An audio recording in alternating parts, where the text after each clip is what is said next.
Capítulo 698. As divindades caminhavam pela terra, e não pelo mundo astral. No início da quarta época, durante a era do Império Solomon, não havia distinção entre os mundos do mito e da realidade. As divindades caminharam diretamente pela terra sem a necessidade de descerem?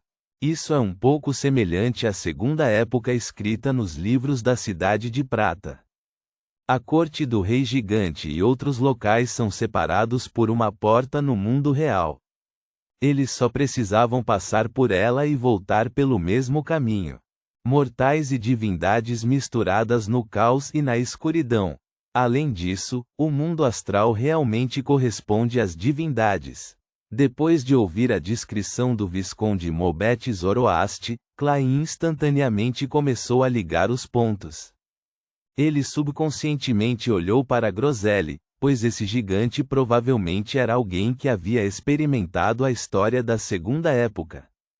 Groselli pegou uma xícara maior que um balde de madeira e engoliu um pouco de neve derretida enquanto ria. Mobet, o que há para se surpreender? Por que você está tão solene? Também não tenho ideia de por que fiquei tão solene. Aos poucos, Mobet Zoroaste revelou um sorriso. Haha, pode ser algo muito normal para nós, mas aos olhos deles é assustador e inacreditável. Tenho que usar uma expressão adequada para descrever, a fim de alcançar um resultado satisfatório. Você ainda se lembra da expressão de Frunziar quando lhe contamos essas histórias logo no início? Ele quase se ajoelhou para pedir perdão ao Senhor das Tempestades. Klein, Danites e companhia ficaram momentaneamente inseguros sobre a expressão das palavras que deveriam usar para responder. Anderson inclinou-se para German Sparrow e disse com a voz reprimida: acho que ele tem talento para ser um provocador.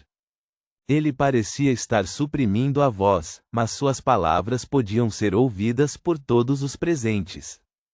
Mobet não se importou e riu antes de continuar. Eu sei que você não está muito convencido e acha inacreditável que divindades tenham caminhado pelas terras, assim como as reações anteriores de Edivina.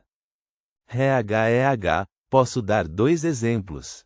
O abismo da tempestade na Ilha Passo e o céu tenebroso na Cordilheira de Amanta eram os reinos divinos do Senhor das Tempestades e da Meia-Noite. Eram reinos divinos localizados em terra. Eram reinos divinos separados do mundo real por uma mera porta ilusória. Ilha Passo, não é lá que fica o altar sagrado da Igreja das Tempestades? A Cordilheira Amanta. Amanta significa serenidade em Hermes. Isto se refere a uma catedral sagrada, a Catedral da Serenidade? Quando as divindades não andavam mais na terra, seus reinos tornaram-se a sede de suas respectivas igrejas. Klein acreditava instintivamente que Mobet Zoroaste não estava mentindo, pois usou isso para chegar a certas conclusões. Danites ficou intrigado e horrorizado com o que ouviu.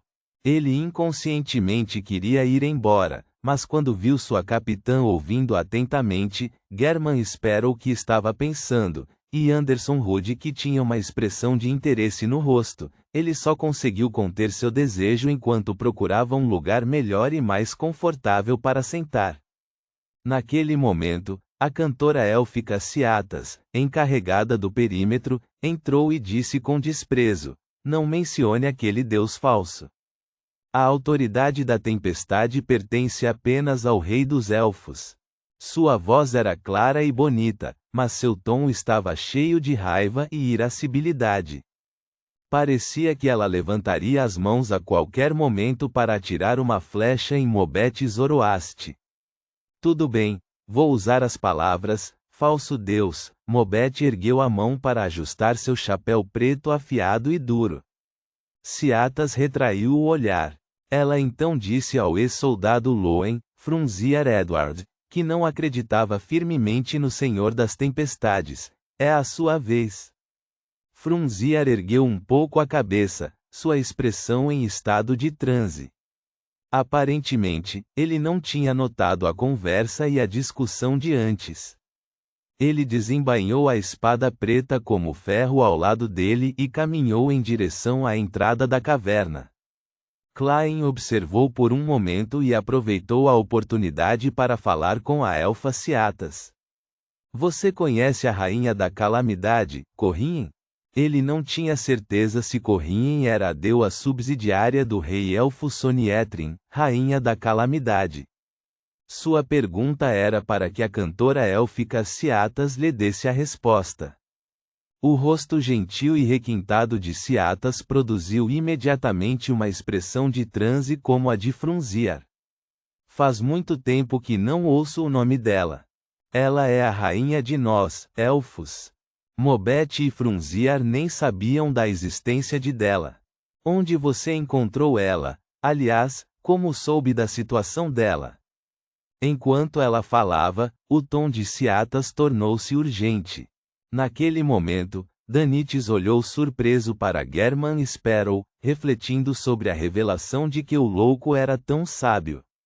Ele foi até capaz de compartilhar um tópico de interesse comum com um elfo dos tempos antigos.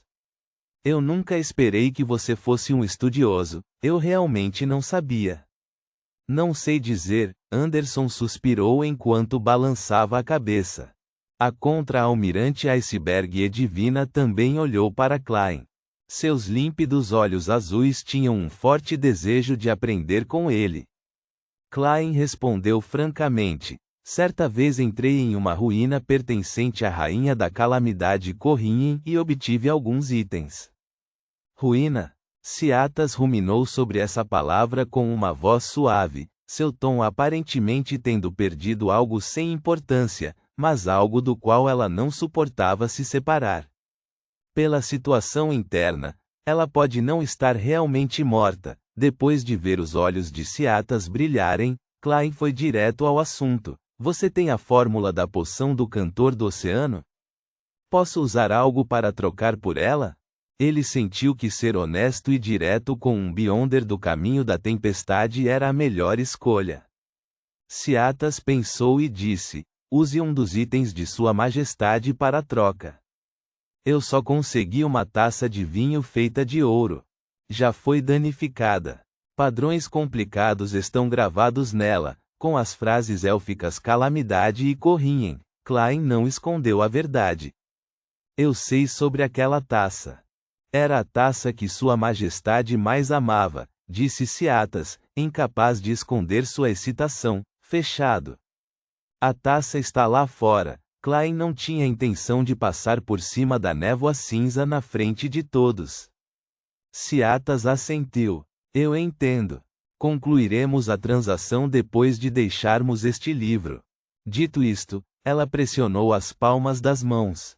A tempestade definitivamente pertencera aos elfos. Antes que alguém falasse, ela perguntou curiosamente, o que mais você descobriu lá? Alguns murais representando o rei elfo lutando contra um antigo deus do sol. Klein lançou um olhar para o asceta Snowman, que acreditava no Senhor que criou tudo, o Deus onipotente e onisciente. Ainda de costas para o fogo, o homem de meia-idade que estava de frente para o muro de pedra finalmente abriu a boca. Não, ele não é o Deus Sol. Ele é nosso Senhor, o Pai de todas as coisas, a grande fonte de tudo. Ele não estava lutando contra o rei elfo, mas recuperando a autoridade que lhe pertencia. Assim como Snowman disse isso, Ciatas se levantou e apontou sua flecha para ele.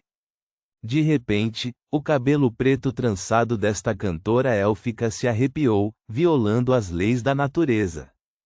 Os fios de cabelo eram distintos e todos giravam com raios prateados, emitindo um estranho brilho azul profundo. No momento em que Ciatas estava prestes a lançar a flecha, uma enorme palma azul acinzentada apareceu diante dela, bloqueando a ponta da flecha, sem medo de ser atingida. Era a palma do gigante Groselli. Uma das características desta raça eram seus membros exagerados. Eles eram tão longos que pareciam um pouco distorcidos. Portanto, simplesmente sentando ali, ele poderia parar Ciatas estendendo o braço. Tudo bem, Snowman, pare com isso. Como você sabe, Ciatas é uma elfa que gosta de colocar as ações antes das palavras, disse Groselha ao asceta antes de virar a cabeça para a cantora élfica. Ciatas, somos companheiros que podem ficar de costas um para o outro. Já passamos por muitos perigos juntos. Você pode responder ao Snowman e até mesmo espancá-lo, mas não tente machucá-lo. Como esperado do protagonista do livro. Ele está cheio de positividade. Mas qual a diferença entre bater nele e machucá-lo? Klein não pôde deixar de murmurar. Ciatas grunhiu e sentou-se novamente, tornando o clima pesado e silencioso com um certo nível de estranheza.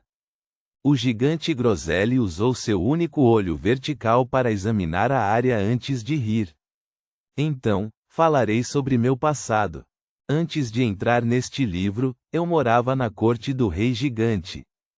Eu era um dos guardiões da floresta minguante. É um lugar onde só o nosso rei pode entrar. Há rumores de que enterrados dentro dele estão seus pais, que também formam a origem de nós, gigantes. A corte do rei gigante é formada por muitas partes, e a floresta minguante é uma delas. Enterrado ali está o ancestral mais antigo dos gigantes? Klein ouviu atentamente, desejando apenas perguntar mais. Para ele, isso era mais valioso do que a história da Quarta Época. Isso ocorreu porque a esperança da Cidade de Prata provavelmente estava na corte do rei gigante. Porém, antes de abrir a boca, Edivina falou diante dele. Groselha, como era o livro quando você o recebeu? Groselha ergueu a mão para esfregar as bochechas. Não tinha nada, como um livro vazio esperando para ser escrito. Eu até pensei que Groselha poderia ser um personagem completamente fictício no livro. Klein deliberou por alguns segundos e não perguntou diretamente sobre os detalhes da corte do rei gigante. Ele se virou para dizer a Mobete Zoroaste: Você conhece o blasfemador Amon? Blasfemador refere-se a toda a família de Amon. Eles são os arquinimigos de nós, Zoroaste. Disse que eles têm um ancestral muito poderoso e aterrorizante que até mesmo Ouroboros e Médici viam com grande importância. Eles até sentem medo dele, mas ninguém sabe o seu nome verdadeiro, apresentou Mobete em detalhes. Ouroboros, Médici. Sim, naquela época o verdadeiro Criador e a Rosa da Redenção apoiavam o Império Solomon. O coração de Klein se agitou quando ele imediatamente perguntou: Então, você já ouviu falar do nome Sazriel? Mobete ficou surpreso enquanto balançava a cabeça lentamente. Nunca. O nome e título do anjo negro Sazriel desapareceram após o cataclismo? Foi enterrado? Klein confirmou um fato através disso. Naquele momento, Snowman, que estava de frente para a parede de pedra, disse com uma voz profunda: Sazriel é o anjo negro, o líder dos reis dos anjos, o mais próximo do Senhor. Eu estava esperando pela sua resposta. Klein lançou seu olhar para o asceta e perguntou com uma voz profunda: Além dele, Ouroboros, Médici e Amon, que outros reis dos anjos existem? Você não precisa dizer todos os nomes deles. Klein temia que isso resultasse em reações desnecessárias, assim como o orador na Cidade da Tarde. Edivina, Anderson e Danites ficaram perplexos desde o início. Isso porque o conteúdo da conversa entre German e Sparrow e as poucas figuras antigas eram coisas das quais eles nunca tinham ouvido falar. Eles acharam inacreditável que esse aventureiro maluco conhecesse tantos segredos. Após alguns segundos de silêncio, Snowman disse: Há também o anjo da imaginação, Adam. Assim que ele disse o nome, toda a caverna estremeceu. A familiar e louca aura tirânica desceu rapidamente. O rei do norte Ulisses havia chegado. Ponto.